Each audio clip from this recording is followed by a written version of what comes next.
தற்போதைய செய்தி ஒன்றை பார்க்கிறோம். சேலம் ஓமலூர் அருகே மூதாட்டி கொலை செய்யப்பட்டிருக்கிறார். அண்மை செய்தியாக பார்க்கிறோம். சேலம் அருகே நகைக்காக மூதாட்டி கொலை செய்யப்பட்டிருக்கிறார். இது தொடர்பான கூடுதல் விவரங்களை செய்தியாளர் கேட்கலாம். இந்த விவகாரத்தில் காவல்துறை சார்பா என்ன நடவடிக்கை எடுக்கப்பட்டிருக்கு? இந்த சம்பவம் எப்போது நடந்தது? விக்னேஷ், ஓமலூர் அருகே தோட்டத்தில் மாடு மேய்த்துக் கொண்டிருந்த மூதாட்டி அடித்து நகைக்காக காது, மூக்கு ஆகியவற்றை அறுத்து அடித்து கொலை செய்யப்பட்டுள்ளார். இந்த சம்பவம் ஓமலூர் பகுதி மக்களிடையே மிகப்பெரிய அச்சத்தை ஏற்படுத்தியுள்ளது.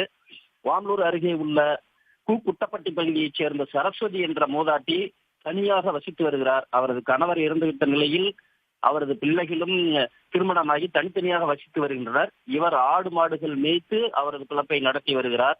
இந்த சூழ்நிலையில் நேற்று மாலை ஆடு மாடுகளை மேய்ப்பதற்காக வனப்பகுதிக்கு சென்ற அவர் வீடு திரும்பவில்லை என்று உறவினர்கள் சென்று பார்த்தபோது அவர் அடித்து கொலை செய்யப்பட்டு அவரது நகைகள், அவர் காது, மூக்கில் அணிந்திருந்த நகைகள் அறுக்கப்பட்டு கிடப்பதை பார்த்து அதிர்ச்சி அடைந்தனர். இது குறித்து சேலம் சரக டிஐஜி உமா மகேஸ்வரி மற்றும் போலீசார் சம்பவ இடத்திற்கு சென்று விசாரணை நடத்தினர்.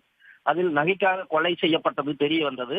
இது ஓமலூர் பகுதி மக்களிடையே மிகப்பெரிய அச்சத்தை ஏற்படுத்தியுள்ளது. இந்த கொலை செய்தவர்கள் யார், எந்த பகுதியைச் சேர்ந்தவர்கள் என்பது குறித்து அந்த பகுதியில் உள்ள சிசிடிவி வீடியோ காட்சிகளை பறிமுதல் கைப்பற்றி அந்த வழியாக சென்ற இருவர் குறித்து சேலம் மாவட்ட போலீசார் விசாரணை நடத்தி வருகின்றனர். விக்னேஷ், கொங்கு மண்டல பகுதியில் இது போன்ற நகைக்காக அடித்து கொலை செய்யப்படுவது தொடரும் சூழல் இப்பகுதி மக்களிடையே மிகப்பெரிய அச்சத்தை ஏற்படுத்தியுள்ளது. விக்னேஷ், தற்போதைய விவரங்களை வழங்கியமைக்காக நன்றி தங்கராஜ்.